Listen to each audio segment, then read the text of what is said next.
Here you feel that you are in a remote, very remote place again. There's nothing here other than birds, the naked mountains, baboons, and the river.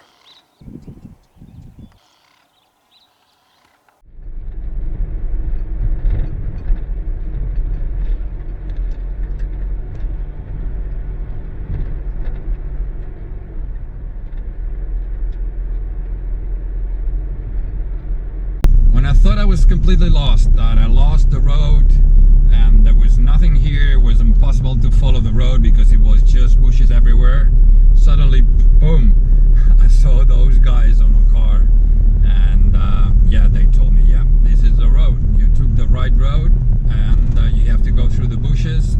And I said, where are you going? Do you live here? And they said, yeah, we do live here. We live on a farm down the road. So if you continue this road, you'll go through my farm. Just unbelievable. This is called Ramon's Drift, and when I did the Namakwa 4x4 Eco Trail, I got to Ramon's Drift on the other side. I came on a dead road between those mountains. There's something that you don't expect to find here. You can find many weird things, but this is a German cemetery. This was German territory until World War I, when they lost it. And what I see here is that most of the tombs are from 1905, 1906. All those are 1906, February, March, January. So this is before World War I. This is the earliest, December 1905. So probably was a local war, but then you get here and you see those four, those are different. This is December 1914. This is the Great War. This is World War I. What a place to come to die.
Ramon's Drift sits right on the Orange River, and the farms here are like little green patches in the middle of the desert. Without the river, none of this would be possible. As you drive past, you see crops growing strong against the endless sand and rocky hills behind them, while the river glimmers in the sunlight, cutting a ribbon of life through the arid landscape. Out here, it's easy to see how the river shapes everything: the land, the farms, and the people who live here. Driving solo through this part of Namibia, the sense of isolation hits immediately. The road stretches ahead, empty and quiet, winding between rugged desert hills and jagged rocky outcrops. Every turn reveals a new formation, each one carved by time and the harsh desert winds. Out here it's just you and the land. The silence is profound, broken only by the hum of the engine. There's a strange freedom in the solitude, a chance to slow down, take it all in, and feel just how vast and untouched this part of Namibia really is. For a few minutes, the rest of the world disappears. It's just the road, the desert, and those endless, weathered rocks standing like sentinels across the landscape.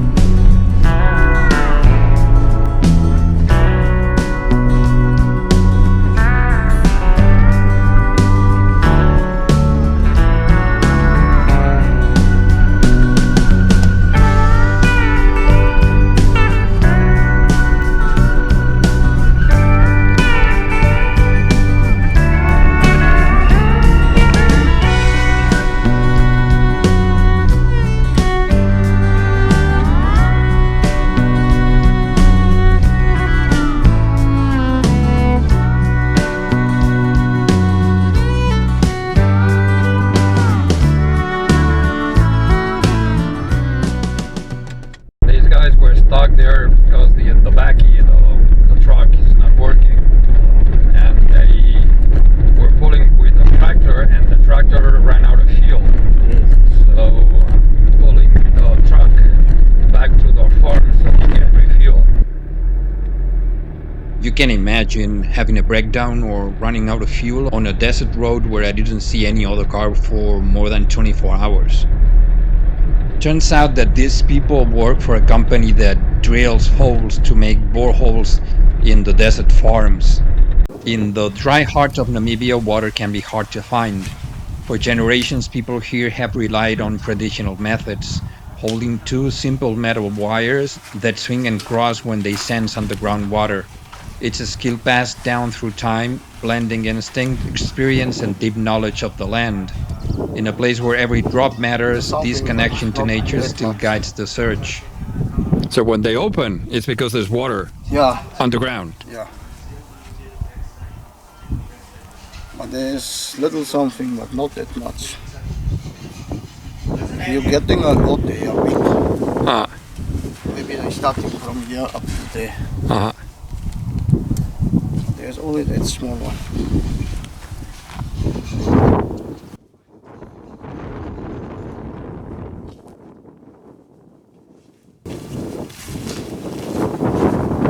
That's what they do. You're thinking this is bullshit. Well, not. It is not bullshit. This is what they use, and those are the machines. So if they say there is water here, it's because there is water here. They use those wires, and that's the procedure to get the water. And then they use the machines and they drill the holes.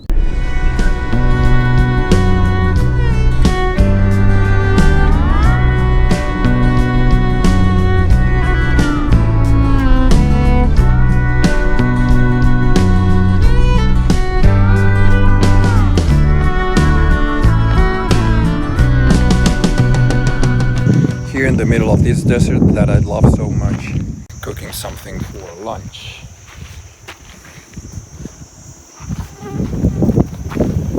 Well, not really cooking, just hitting it up.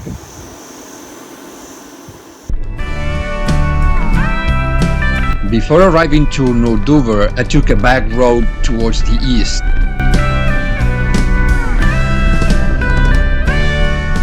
If you want easier road, you have to take the one to the left that follows the dry riverbeds, and it's quite easy.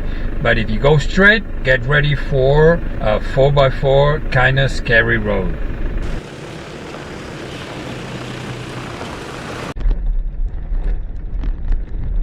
The Korabib 4-wheel drive trail is a rugged track winding through rocky hills and dry riverbeds, with the desert stretching endlessly around you.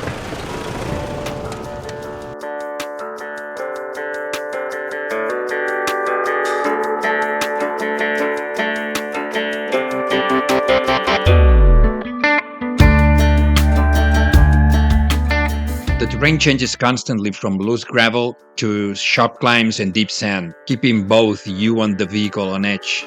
It's the kind of road that demands patience and rewards it with incredible views. Jagged mountains in the distance, the shimmer of the heat, and complete silence all around. Out here there are no signs, no fences, just the feeling of freedom and raw wilderness. Driving the Korabib trail isn't just about getting somewhere, it's about the journey itself and the quiet thrill of exploring one of Namibia's most remote corners.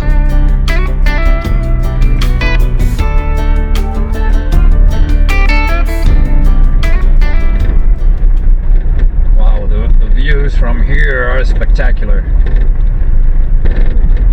As usual, the closer you get to the river, the better the views are. After a few days on this route, I've realized that some of these roads are a total surprise. When I take a back road, I often have no idea where it will lead.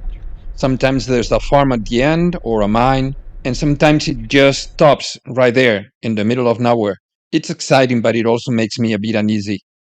Out here, if something goes wrong, I'm usually a long way from anyone. I keep wondering, what would I do if I broke down out here? Not that the truck's making any strange noises, but when you drive for hours through the desert without seeing another soul, that thought is always in the back of your mind.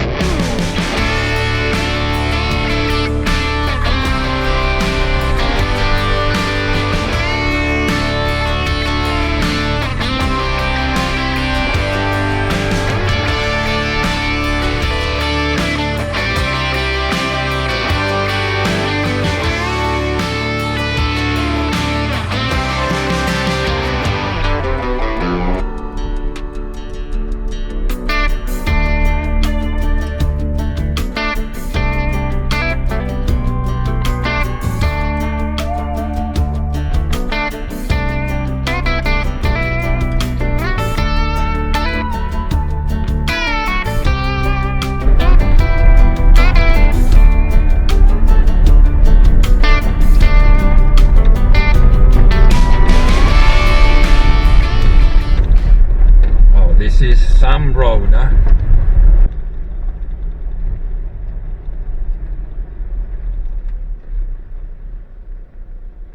I stopped and I was talking to those guys they are protecting the mining machinery there, and they told me where this road is going or where I should go. And it's funny because they said you took the wrong road, and they cannot think that maybe you want to take this road just for the sake of driving it. And they always think that either you are here for mining or you took the wrong road and you were lost.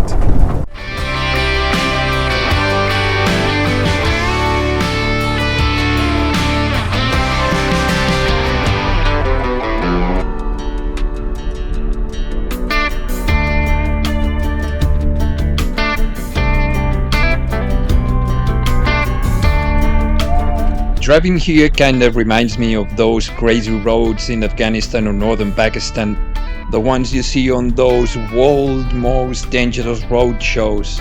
Of course, this isn't one of them, but the landscape feels the same, wild, rugged, and a bit on the edge.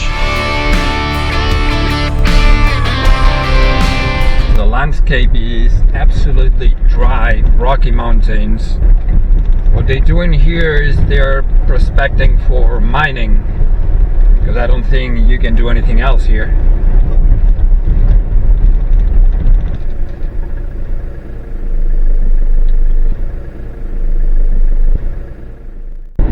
I'm approaching the border post of Noord-Tuva, and if I keep driving I could cross into South Africa here, and on the South African side is Drift, but I'm gonna turn around and I will keep driving west on the Namibian side.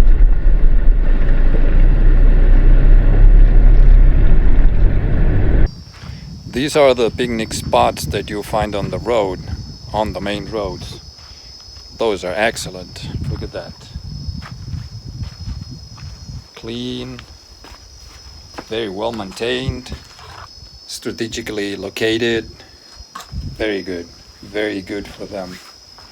Probably the best picnic spots that I've seen in Southern Africa so far.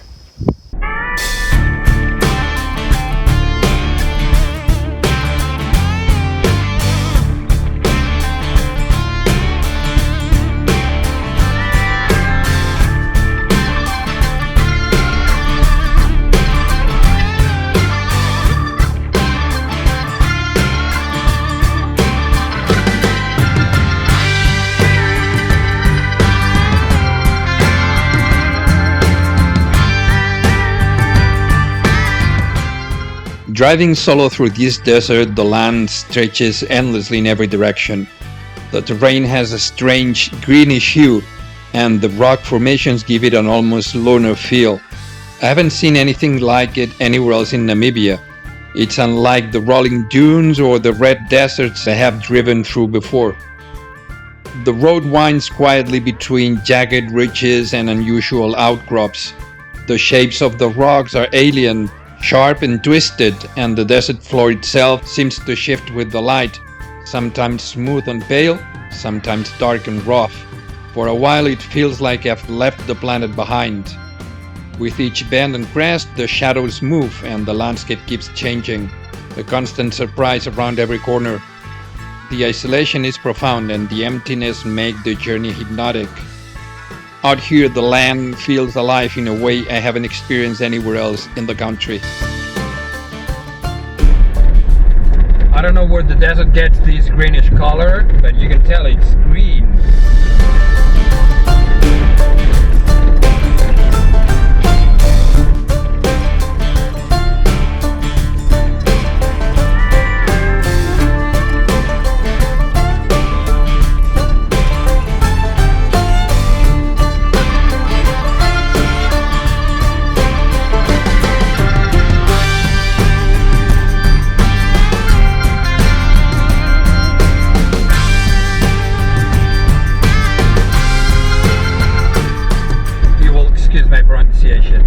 Aussenkehr Nature Reserve.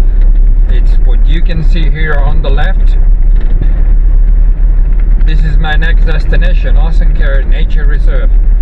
So far, so good. Beautiful place. Really weird landscape, and I think I'm gonna like it. As I drive through the reserve, the landscape feels completely alien. The flat desert stretches endlessly to the left, covered in coarse greenish sand that shimmers under the sun, like nothing I've seen anywhere else in Namibia. A rugged rock wall rises on the right, jagged and twisted, its sheer face catching the sunlight in strange sharp angles. The contrasts are bizarre and hypnotic. Stone walls on one side, endless alien plains on the other. The wind howls across the plains, carrying dust and adding a strange, almost eerie soundtrack to the isolation. There's no one around for many miles, just the tires crunching on the sand, the shifting shadows, and the uncanny, almost lunar textures of the terrain. Being out here feels like being on another planet. The solitude is intense, the landscape raw and untamed, and the scale of it all is overwhelming. The wind and the strange shifting colors of the sand make every moment feel both unreal and unforgettable, a journey through a world completely unlike our own.